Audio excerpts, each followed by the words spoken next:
प्रियंका गांधी, प्रियंका गांधी, प्रियंका गांधी कैसी है? प्रियंका गांधी कैसी है? नारी शक्ति की आवाज, समता और न्याय की अग्रदूत हमारी नेता आदरणीय प्रियंका। बोलिए बोलिए, कोई नहीं। प्रियंका गांधी जी से आग्रह करूंगा कि वो आए, हम सबको संबोधित करें। आदरणीय प्रियंका गांधी जी। मेरे प्यारे भाइयों, प्यारी बहनों, राम राम सा। आदरणीय श्री अशोक गहलोत जी, श्री गोविंद दोतासरा जी, श्री सुखजिंदर सिंह रंधावा जी, श्री नीरज डांगी जी, श्री वैभव गहलोत जी, श्री समरजीत सिंह जी, श्री रतन देवासी जी, श्री मोतीराम कोहली जी, श्री सुखराम बिश्नोई जी, भंवरलाल मेघवाल जी, श्री आनंद जोशी जी, श्री रामीला मेघवाल जी, श्रीमती रमीला मेघवाल जी, श्रीमती सरोज चौधरी जी, श्री लीलाराम गरासिया जी, आप सबका और मंच पर उपस्थित सभी नेता गण का इस सभा में बहुत बहुत स्वागत। वीरों की ये धरती है राजस्थान। यहाँ आकर खुशी होती है, गर्व महसूस होता है। और जालौर तो एक ऐसी जगह है जहाँ के लोग कर्मठ हैं, यहाँ की धरती के मेहनती लोग हैं। जब यहाँ से आप बाहर भी जाते हैं, पलायन करके काम करके दिखाते हैं, बड़े बड़े व्यापार आपने बनाए, खूब रोजगार आपने दिलवाए। यहाँ पे भिनमाल में मोजड़ी का उद्योग है। आप सबका बहुत बहुत आदर करते हैं हम। और क्योंकि मैं आपका आदर करती हूँ, आज मैं आपसे कुछ सीधी सीधी बातें करना चाहती हूँ। वरना चुनाव के समय क्या होता है कि लंबे लंबे भाषण दिए जाते हैं। अक्सर आपको भी लगता होगा कि नेता भाषण दे रहा है, लेकिन जो कहना चाह रहा है वो सच्चाई कह रहा है कि नहीं, आपके सामने जो असलियत है वो रख रहा है कि नहीं। इसीलिए मैं चाहती हूँ कि आपसे कुछ बातचीत करूँ, आपके सामने एक सच्चाई रखूँ, ताकि जब चुनाव आएगा, जब पोलिंग का दिन आएगा, तो आप ठीक तरह से अपने विवेक को इस्तेमाल करके पूरी जागरूकता से अपना वोट दे पाएं। देखिए, चुनाव का जो समय होता है वो हिसाब लेने का समय भी होता है कि नहीं? अभी हाल में राजस्थान का चुनाव था। आप अशोक गहलोत जी की सरकार से खुश भी थे, हो सकता है थोड़ा सा शिकवा गिला भी था, इसीलिए आपने सरकार बदली कि नहीं? हाँ कि नहीं? तो देखिए, आपने सरकार बदली और क्या देखा कि जो स्कीमें आपके लिए अशोक जी ने शुरू की थी, जो 25 लाख की बीमा की, स्वास्थ्य बीमा की स्कीम थी, उसको क्या हुआ? कौन बताएगा? बंद हो गई। आपको 25 लाख तक मुफ्त स्वास्थ्य की सुविधाएं मिल रही थी। आज क्या हालात है? आज मिल रही हैं? नहीं मिल रही हैं। आपको जो तमाम सुविधाएं मिल रही थी, आज लगभग उनको बंद किया गया है। और ये इसलिए है कि जो सरकार आपने अब चुनी है अपने प्रदेश में, वो सरकार आपके हित के लिए काम नहीं कर रही है। अब अगला चुनाव आया है, देश का, पूरे देश का चुनाव है, तो सोच समझ के अपना वोट दीजिएगा। आपने खुद अपने प्रदेश में देखा है कि जो आपके लिए अच्छा हो रहा था वो बंद कर दिया गया है। तो क्या पूरे देश में आप ऐसा चाहते हैं?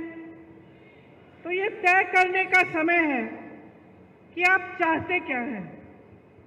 आजकल चुनाव के समय एक अजीब सा माहौल बन गया है।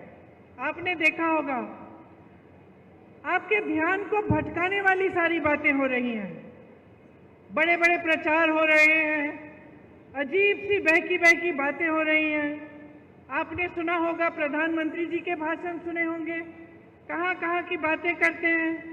अभी राजस्थान आए तो अपने भाषण में कह डाले कि आपके जन जन के आराध्य बाबा रामदेव साहब, उनका जन्म कश्मीर में हुआ।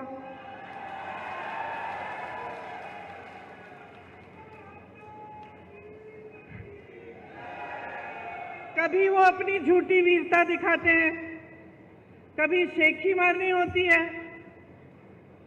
कभी कबीरदास जी को गोरखनाथ जी से मिलवा लेते हैं अपने भाषण में, कभी गटर से गैस बनाते हैं, कभी बादल में मिसाइल छोड़ देते हैं, कभी मांस मछली की बात करते हैं, कभी ईमेल उस समय की बात करते हैं जब ईमेल था ही नहीं, उस जमाने की बात करते कि मैंने तब ईमेल भेजा, कभी हवा में उड़ते हैं तो कभी समुंदर के नीचे चले जाते हैं। अब मैं आपसे एक सीधी सी बात पूछना चाहती हूँ, बहनों और भाइयों, आप दूर दूर से यहाँ आए हो एक नेता की बात सुनने के लिए। इन बातों से आपके जीवन का क्या मतलब है, बताइए। कोई मतलब है? मेरी बहनें यहाँ बैठी हैं, सबसे बड़ी आपकी समस्या आज क्या है? क्या है? महंगाई है। मुझे लगता है कि कुछ हो गया है मोदी जी को, समझ नहीं पा रहे हैं। क्या होता है ना, कई बार इतनी सत्ता हो जाती है कि लोग सच्चाई बताते ही नहीं हैं, घिर जाता है इंसान, चाहे उसके संघर्ष की कुछ भी उसका अनुभव होता है, लेकिन जब सत्ता इतनी हो जाती है लोग डरते हैं, अधिकारी डरते हैं, जो साथ में काम करते हैं वो डरते हैं कि असलियत ना बताएं, तो वो इंसान कट जाता है जनता से। और मुझे सचमुच लगता है कि मोदी जी कट चुके हैं देश की जनता से। कैसी कैसी बातें कर रहे हैं, जब आपकी समस्याएं सीधी सीधी महंगाई, बेरोजगारी सबसे बड़ी समस्याएं। 10 सालों में आप बताइए मुझे, महंगाई घटी है? बेरोजगारी बढ़ी है कि नहीं? बढ़ी है ना। आपको मालूम है बहनों, आज 45 साल में सबसे ज्यादा बेरोजगारी ये देश देख रहा है। किसकी बदौलत? मोदी जी की 10 साल की सरकार रही है। आज कह रहे हैं कि सिलेंडर को 400 में बिकवाएंगे, तो पिछले इतने सालों से 1200 में क्यों खरीदवाया? मेरी बहनें सिलेंडर भर नहीं पा रही थी, तब कहाँ थे मोदी जी? चुनाव नहीं था ना बहनें, इसलिए चुनाव नहीं था। अब चुनाव आ रहा है तो सिलेंडर का दाम घट रहा है, चुनाव आ रहा है तो महंगाई घटाने की कोशिश हो रही है। नहीं तो अब तक पेट्रोल डीजल के दाम क्या थे? नहीं तो अब तक आप अगर दुकान जाती हैं, आजकल नवरात्रि का समय है, त्योहार का समय है, आप दुकान जाती हैं अपने बच्चों के लिए कपड़े खरीदने के लिए, अच्छे अच्छे कपड़े पहनेंगे इस समय, या कुछ खरीद और जूते खरीदने के लिए, या फिर सब्जी भाजी खरीदने के लिए अगर आप दुकान जाती हैं तो क्या होता है? घबराहट होती है कि नहीं कि आधी चीजें खरीद नहीं पा रही हैं? मुश्किल से आप पैसा इकट्ठा करती हैं। जब कोई बीमार होता है घर में तो इलाज के समय क्या होता है? जमीन बेच देते हैं, अपनी जमीन बेच देते हैं। बच्चों की शादी करानी पड़ती है तो क्या करते हैं? कर्ज लेते हैं। तो जब ये है आपकी स्थिति, जब आपका जीवन हर रोज आप संघर्ष कर रहे हैं, चाहे मेरी बहनें हों, चाहे मेरे भाई हों जो खेती का काम करते हैं, आप बताइए खेती में जो जो सामान आप इस्तेमाल करते हैं वो महंगे हुए हैं कि नहीं? पेट्रोल डीजल तो छोड़िए, लेकिन हर चीज पे आपको जीएसटी देनी पड़ती है कि नहीं? उससे क्या हुआ? आपकी मुश्किलें बढ़ी हैं। खेती किसानी में से जो नौकरियां, जो रोजगार मिलते थे वो बंद हो रहे हैं, क्योंकि खेती से कमाई नहीं हो रही है। जो सामान आपको इस्तेमाल करने होते हैं, चाहे खाद हो चाहे कुछ भी हो, उस पे जीएसटी भर भर के आपकी कमर तोड़ी जा रही है। महंगाई से आप जूझ रहे हैं। आपकी कोई सुनवाई नहीं है। ऐसे कानून लाए थे ये लोग कि सिर्फ बड़े बड़े अरबपतियों के फायदे के कानून। जब किसानों ने आंदोलन किया, दिल्ली में गए, महीनों के लिए सर्दी में बैठे, प्रधानमंत्री जी का घर कुछ किलोमीटर दूर था, प्रधानमंत्री मोदी जी निकले ही नहीं, बात नहीं की, सुनवाई तक नहीं की। ये नहीं सोचा कि लाखों किसान महीनों से सर्दी में बैठे हैं, उनकी कम से कम हम बात सुन लें। फिर क्या हुआ? उस समय उत्तर प्रदेश का चुनाव आ रहा था, उत्तर प्रदेश का चुनाव आ रहा था, किसान बैठे हुए थे बाहर दिल्ली के, महीने बीत गए, किसी ने पूछा नहीं। जैसे ही चुनाव आने लगा, मोदी जी ने काले कानून रद्द कर दिए। तो आप नीति समझिए और नियत समझिए। इनकी नियत ठीक नहीं है। इनकी नीतियां सिर्फ बड़े बड़े अरबपतियों के लिए हैं। आपने अभी कहा जमीन बेचते हैं अगर जरूरत पड़ती है। आपने कहा किसी की शादी होती है, जमीन बेचनी पड़ती है या कर्ज लेना पड़ता है। आपने देखा होगा कुछ दिनों पहले एक बड़े अरबपति के बेटे की शादी हुई। आपने देखा होगा कि किस धूमधाम से शादी की। ठीक है, बुरी बात नहीं है, जिसको जैसा करना है करे, लेकिन आपने कभी सोचा है कि इतना पैसा कहां से आ रहा है? इतना पैसा कहां से आ रहा है? इतना पैसा इसलिए है इन लोगों के पास क्योंकि मोदी जी ने इनके कर्ज माफ किए हैं। 16,000 करोड़ रुपए के इनके कर्ज माफ किए हैं।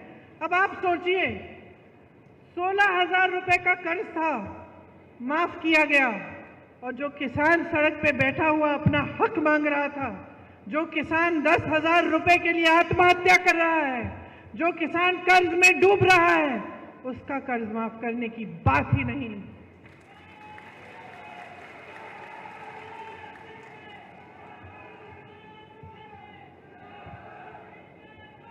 आपको सिर्फ ये दिखाया जाता है पूरी मीडिया में, टीवी पे, आप फोन खोलेंगे तो फोन पे आपको यही दिखाई देता है कि देश आगे बढ़ रहा है, तरक्की हो रही है, सब बहुत खुशहाल हैं।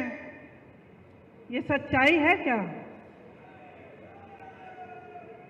जब आप देखते हैं कि बड़े बड़े प्रधानमंत्री, बड़े बड़े राष्ट्रपति आ रहे हैं देश में और G20 जैसे बड़े बड़े इवेंट हो रहे हैं, तो हम भी भारतीय हैं, हमें भी गर्व होता है। ऐसी बात नहीं है, आपको भी गर्व होना चाहिए।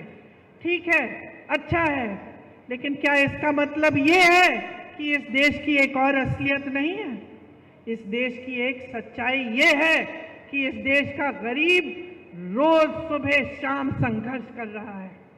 इस देश की सच्चाई ये है कि आप जो यहाँ बैठे हैं, आपकी कहीं कोई सुनवाई नहीं हो रही है इस सरकार में। महंगाई बढ़ती चली जा रही है, बेरोजगारी बढ़ती चली जा रही है, और रोजगार देने के बजाय क्या कर रहे हैं? अग्निवीर जैसी स्कीम ला रहे हैं। राजस्थान ने, उत्तराखंड ने, हरियाणा ने, पंजाब ने, यूपी ने अपने बेटों को अब हमारे सरहद पे भेजा, शहीद होने के लिए भेजा। आज की बात नहीं है, पीढ़ियों से आप भेज रहे हैं।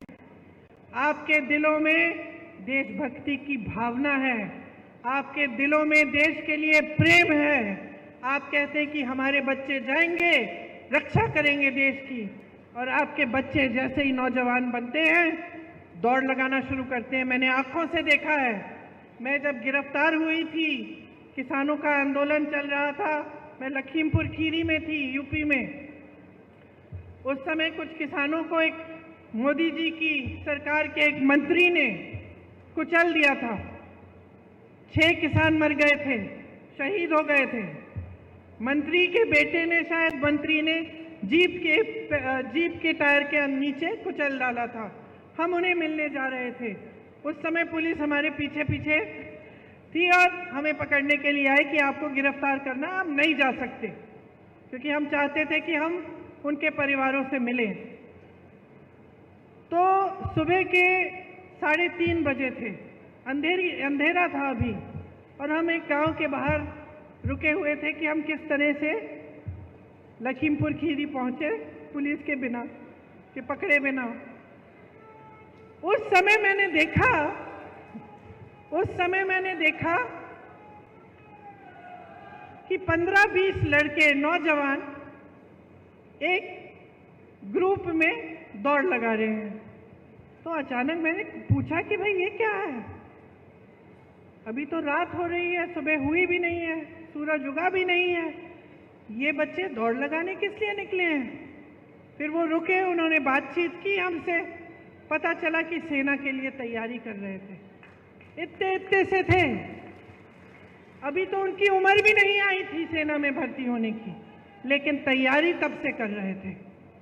क्या उम्मीदें होंगी उनकी, क्या आशाएं होंगी, दिल में कैसी भावना होगी देशभक्ति की, और ये भी भावना कि अपने माता पिता के लिए बड़े होकर हम कमाएंगे, एक स्थायी रोजगार मिलेगा, सेना में हम भर्ती होंगे, हमारे माता पिता को गर्व होगा और हम उनका देखभाल कर पाएंगे। ये भावना ये मोदी जी समझ ही नहीं पा रहे हैं। जो अग्निवीर जैसी स्कीम निकालते हैं वो ये भावना को समझ नहीं सकते।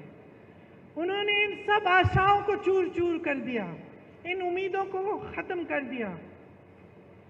वो समझे नहीं कि सेना में भर्ती होने का मतलब क्या है नौजवानों के लिए और तमाम देश की जनता के लिए, समझ नहीं पाए। अब उन्होंने वही चीज़ चार सालों की कर ली।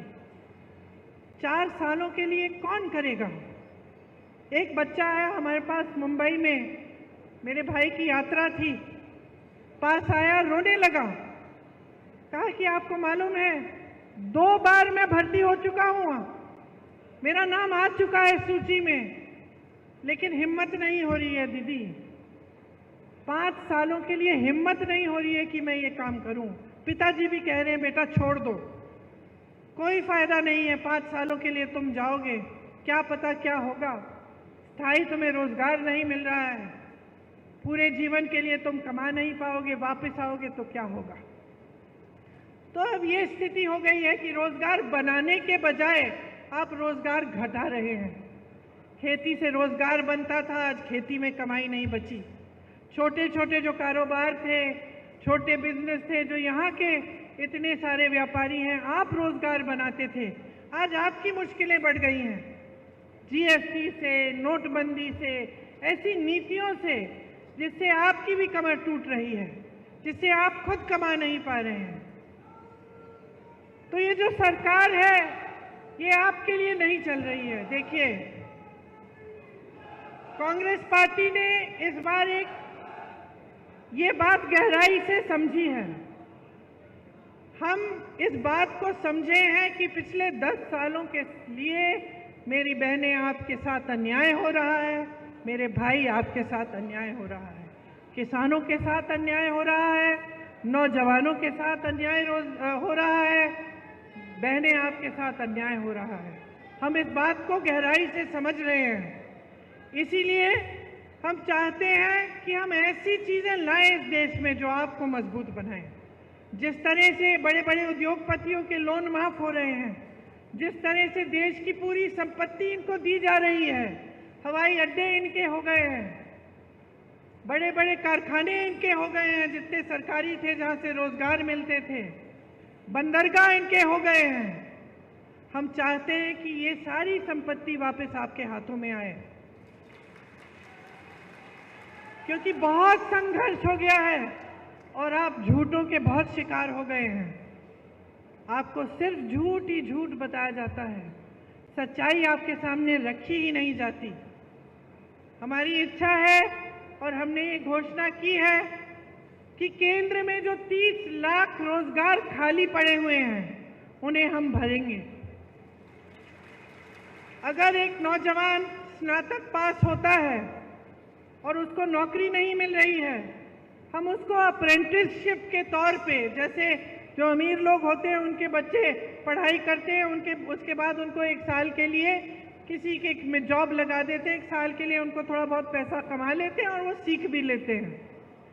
लेकिन गरीबों के लिए ये मौका नहीं मिलता। तो हमने कहा है कि हम आपके लिए ये मौका बनाएंगे। जो बच्चे स्नातक पास हैं उनको 1 लाख रुपए मिलेंगे अप्रेंटिसशिप करने के लिए। जो गिग इकोनॉमी में काम करते हैं, मतलब जो डिलीवरी के होते हैं, डिलीवरी स्कूटर पे डिलीवरी करते हैं या इस तरह के काम करते हैं, उनकी आजकल सामाजिक सुरक्षा नहीं है। हम उनको सामाजिक सुरक्षा देंगे। 5,000 करोड़ का हम एक फंड बनाएंगे जो सिर्फ नौजवानों के लिए होगा। आप ताली बजा रहे हैं, नौजवान हैं, अगर आप एक छोटा सा अपना कारोबार शुरू करना चाहेंगे, एक स्टार्टअप बनाना चाहेंगे, अपना छोटा बिजनेस, तो इस फंड से आपको पैसे मिलेंगे।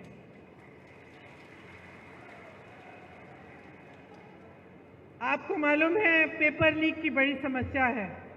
गहलोत जी भी जानते हैं कि राजस्थान में भी पेपर लीक हुए थे और ये एक बड़ी समस्या पूरे देश में है, सिर्फ एक प्रदेश की समस्या नहीं है।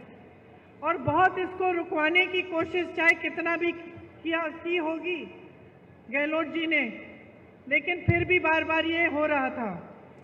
और पूरे देश में ये एक सिलसिला बन गया है कि जहाँ जहाँ आप इम्तिहान दे रहे हैं रोजगार के लिए, वो पेपर लीक हो रहे हैं, उनमें घोटाले हो रहे हैं, 20-20 लाख के लिए नौकरियां बिक रही हैं। तो इसको रोकने के लिए हम पूरे देश भर में एक कानून लागू करेंगे और एक सख्त कानून होगा। एक जॉब कैलेंडर निकालेंगे। जॉब कैलेंडर का मतलब कि जिस दिन आपकी नियुक्ति होगी, जिस दिन आपका एग्जाम होगा, जिस दिन एग्जाम का रिजल्ट आएगा, वो पहले से तय करके जॉब कैलेंडर में आपको पता चलेगा। अगर किसी अधिकारी ने या किसी ने बेईमानी करने की कोशिश की, इधर उधर करने की कोशिश की, तो उस पर सख्त कार्रवाई होगी। ये कानून लाएंगे हम चाहते हैं कि आप अपने पैरों पे खड़े हों।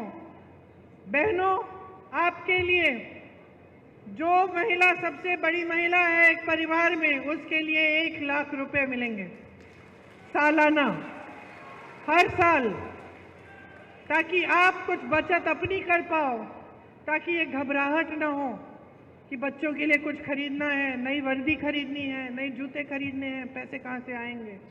इसीलिए हम आपको सशक्त बनाने के लिए कर रहे हैं।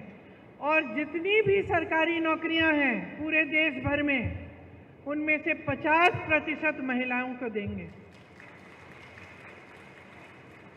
आज सबसे शोषित देश में श्रमिक ही होता है, सबसे ज्यादा संघर्ष करता है, खास तौर से जो पलायन करके जाते हैं। आपने देखा कोविड के समय किस तरह से अपने गांव-गांव तक पैदल चले, क्या हुआ उनके साथ। उनके साथ जैसे मैंने कहा, सुरक्षा नहीं होती है, वेतन भी जो जी चाहे वो दे देते हैं जो ठेकेदार होते हैं। तो हम चाहते हैं कि खास श्रमिकों के लिए स्वास्थ्य का अधिकार हम कानूनी गारंटी बनाएंगे, ताकि जांच से इलाज तक पूरी सेहत और देखभाल उनको मुफ्त में मिलेगी। राष्ट्रीय न्यूनतम मजदूरी हम तय करना चाहते हैं, ताकि आपको 400 रुपए प्रतिदिन के कम से कम कोई नहीं दे पाएगा। और जो शहरी क्षेत्रों के लिए, जैसे हमने यहाँ गांव के क्षेत्रों में रोजगार की गारंटी दी, आपको मालूम होगा मनरेगा कांग्रेस ने शुरू किया था, उससे 100 दिन का जो रोजगार था वो आपको गारंटी मिलता था। ये अलग बात है कि मोदी जी ने उसको भी कमजोर करने की कोशिश की।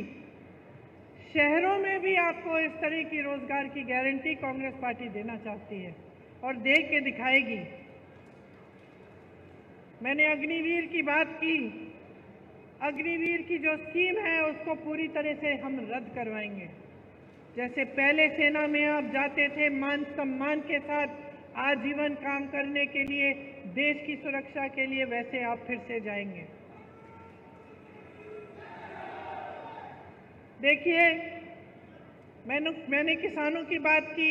मैंने आपसे बताया कि जीएसटी आपके जो खेती के सामान है उस पर हम रद्द कराएंगे, कि एमएसपी आपको एक कानूनी आपका अधिकार बनेगा, कानून बनेगा कि आपको एमएसपी मिलना है। और जो आपका नुकसान होता है जब आपदा आती है, आपको उसका भुगतान अभी तक मिलता नहीं है। कभी कम मिलता है, कभी टाइम पे नहीं मिलता, कभी आप महीने इंतज़ार करते, साल इंतज़ार करते, नहीं मिलता। तो हम ऐसे नुकसान के भुगतान के लिए हम 30 दिनों की सीमा रखेंगे। 30 दिनों के अंदर अंदर पूरा भुगतान होगा। एक नई कृषि की आयात निर्यात की हम नीति लाएंगे। जो भूमिहीन हैं उनको ज़मीन वितरित करेंगे। ये सारी स्कीमें हम आपके लिए लाना चाहते हैं। अब आप जानते ही हैं कि यहाँ राजस्थान की सरकार थी तो आपके लिए कितने काम किए। आप जानते हैं कि कांग्रेस पार्टी ने जहाँ जहाँ गारंटी दी है वहाँ आज भी ये चीज़ें लागू हैं। हमने कहा था ओपीएस आप ओपीएस होगा, कर्नाटका में ओपीएस मिल रहा है, हिमाचल में मिल रहा है, छत्तीसगढ़ में जब हमारी सरकार थी मिल रहा था वहाँ पे। हमने कहा था महिलाओं को प्रति माह 2000 रुपये देंगे, कर्नाटका में आज मिल रहा है। हमने यही हिमाचल में कहा था कि 1500 रुपये प्रति माह मिलेगा, मिलना शुरू हो गया है। तो जो बातें हमने की हैं वो हमने करके दिखाई हैं। खोखली बातें नहीं हैं जैसे मोदी जी आपके सामने करते हैं कि 15 लाख आपके खाते में आ जाएंगे। अभी तक नहीं आए, 10 साल बीत गए हैं। कि 2 करोड़ रोजगार मिलेंगे और 10 सालों में बेरोजगारी इतनी बढ़ गई है कि 45 सालों में इतनी बेरोजगारी नहीं है। तो मोदी जी जो बात करते हैं आपसे वो खोखली बातें हो गई हैं। हो सकता है एक जमाने में 10 साल पहले जब शुरू में उन्होंने की थी, हो सकता है उनकी भी इच्छा थी कि वो पूरी करेंगे, लेकिन अब वो इच्छा भी नहीं है।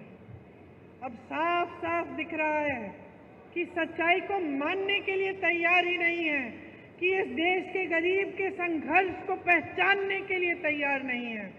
भ्रष्टाचार की बातें करते हैं। शायद इस देश के इतिहास में पहली बार ऐसा हुआ होगा कि दो मुख्यमंत्रियों को जेल में डाल दिया भ्रष्टाचार के बहाने। सारे जितने भी विपक्ष के नेता हैं सब पे ईडी, सीबीआई, इनकम टैक्स एजेंसियां इतना दबाव डाल दिया भ्रष्टाचार कह के। और जब चाहते हैं कि कोई उनकी पार्टी में आ जाए तो अचानक वो भ्रष्टाचार की बातें खत्म हो जाती हैं। वही लोग जिनके खिलाफ ये आरोप लगाते हैं, मोदी जी मंच पे खड़े होकर कहते हैं कि ये हजारों करोड़ का घोटाला किया इन्होंने, वही लोग जिस दिन मोदी जी की पार्टी में शामिल हो जाते हैं उस दिन मोदी जी ये सब बोलना बंद करते हैं, केस धुल जाते हैं, भ्रष्ट नहीं रहते, वही लोग पाक हो जाते हैं। और सबसे बड़ा भ्रष्टाचार इनका क्या है? सबसे बड़ा भ्रष्टाचार आज सामने आया है जब सुप्रीम कोर्ट ने कहा कि जिसने किसी भी राजनीतिक दल को चंदा दिया है उसकी सूची निकाल के हमें दीजिए। तो क्या हुआ? पहले तो सूची मिली नहीं इनको।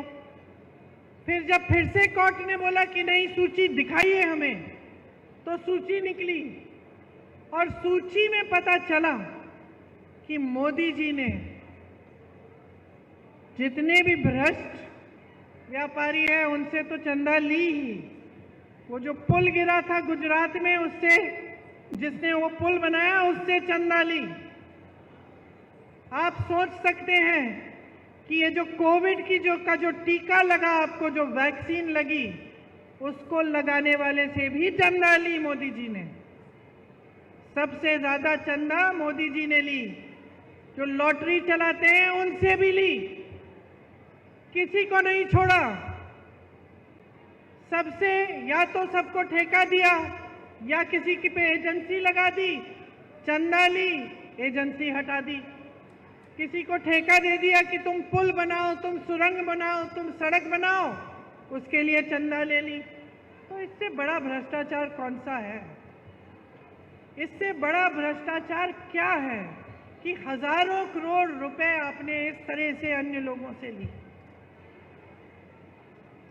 तो भ्रष्टाचार की जो बातें हैं वो भी इनकी खोखली हैं।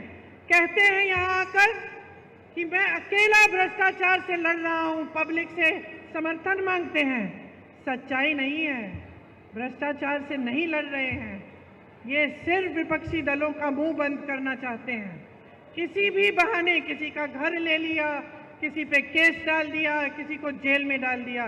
लेकिन मैं आपसे कहना चाहती हूं कि हम डरने वाले नहीं हैं।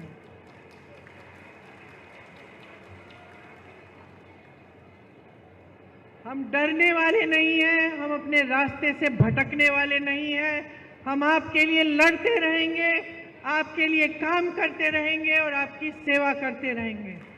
यही हमारा धर्म है और असली धर्म यही होता है। हर नेता का यही धर्म होना चाहिए। धर्म की बहुत बातें सुनते हैं आप, धर्म के नाम पे आपको बहकाया जाता है, लेकिन धर्म के नाम को जो अपनी सत्ता के लिए इस्तेमाल करता है वो धार्मिक नहीं होता है। धार्मिक इंसान वो होता है मेरी बहनें जो सेवा को समझता है, जो अपने पास वाले को, जो भाई बहनों की मदद करता है, जो सच्चाई बोलता है और जो धर्म का इस्तेमाल अपने लिए नहीं लेकिन लोगों की भलाई के लिए करता है। इसीलिए मैं खास आपसे आग्रह करने आई हूं आज कि इनकी बातों में मत पड़िए। बहुत हो चुका है। आपने 10 साल अपना अनुभव देखा है, आपने संघर्ष किया है। इस बार इस चुनाव में आपका वोट किसी एक नेता को नहीं मिलना चाहिए। आपका वोट अपने ही पक्ष में जाना चाहिए। आपका वोट अपने लिए लगना चाहिए, डलना चाहिए। अपने बारे में सोचिए। 10 साल गुजर गए हैं, आपके बच्चे बड़े हो रहे हैं, आप मेहनत से कमा के उनको पढ़ा रहे हैं, लिखा रहे हैं, रोजगार नहीं मिल रहा है, घोटाले हो रहे हैं, खेती में कमाई नहीं हो रही है, महंगाई बढ़ रही है। क्या 5 साल और आप ये चाहते हैं?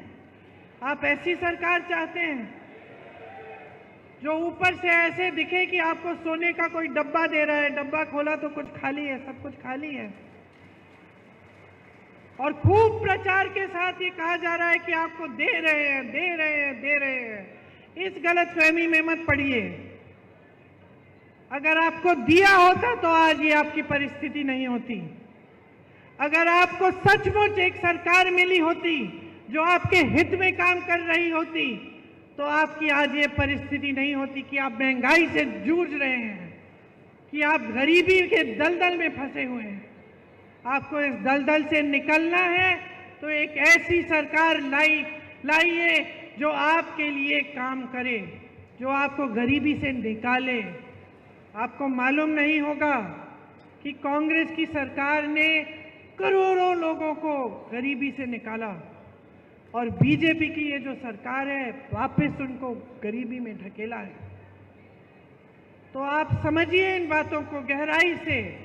मेरी तो यही आग्रह है कि ध्यान से आप हर चीज को समझिए, अपने जीवन को देखिए। तरक्की आई नहीं आई, तरक्की नहीं आई है 10 सालों में तो फिर से ये सरकार मत लाइए, क्योंकि कुछ बदलेगा नहीं। अगर आप बदलाव लाना चाहते हैं, अपने देश को सचमुच आगे बढ़ाना चाहते हैं, तो सबसे पहले आपको खुद आगे बढ़ना पड़ेगा। अगर आप अपने पैरों पे खड़े नहीं होंगे तो ये देश किसी G20 से, बड़े बड़े इवेंटों से आगे नहीं बढ़ सकता। इस देश का गरीब जब सक्षम होगा, इस देश का एक एक नौजवान जब अपने पैरों पे खड़ा होगा, जब एक एक महिला पढ़ी लिखी होगी, जब उसको भी रोजगार मिलेगा, जब देश का किसान गर्व से कह पाएगा कि आज मैंने इतना कमाया अपनी खेती से, अपने बच्चों की भूख मिटाई है अपनी खेती से, तभी ये देश सक्षम होगा, तभी ये देश आगे बढ़ पाएगा।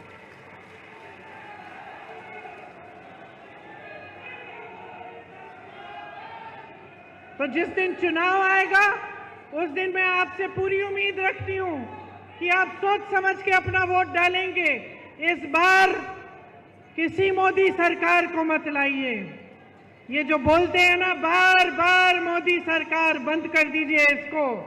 इस बार जनता की सरकार लाइए, अपनी सरकार लाइए, कांग्रेस की सरकार लाइए, ताकि आप मजबूत बने, आपकी शक्ति आपके हाथों में आए, आपकी संपत्ति आपको वापस मिले और आपका हमारा देश आगे बढ़े। आपसे बहुत बहुत धन्यवाद कि आपने इतनी ध्यान से मेरी बातें सुनी। मेरी बहनों को घर भी जाना पड़ेगा, तो मैं आपको छोड़ती हूँ अब, और आपसे आग्रह फिर से करती हूँ कि आपने जिस तरह से मेरी बातें ध्यान से सुनी हैं, उतने ही ध्यान से, एकदम जैसे अर्जुन की आंख, मछली की आंख पर अर्जुन का निशाना, अर्जुन का ध्यान रहता था, उसी तरह से अपना ध्यान अपने ऊपर रखिए, अपने विकास के ऊपर रखिए। हिसाब मांगिए मोदी जी से और इनकी सरकार बदल डालिए। जय हिंद।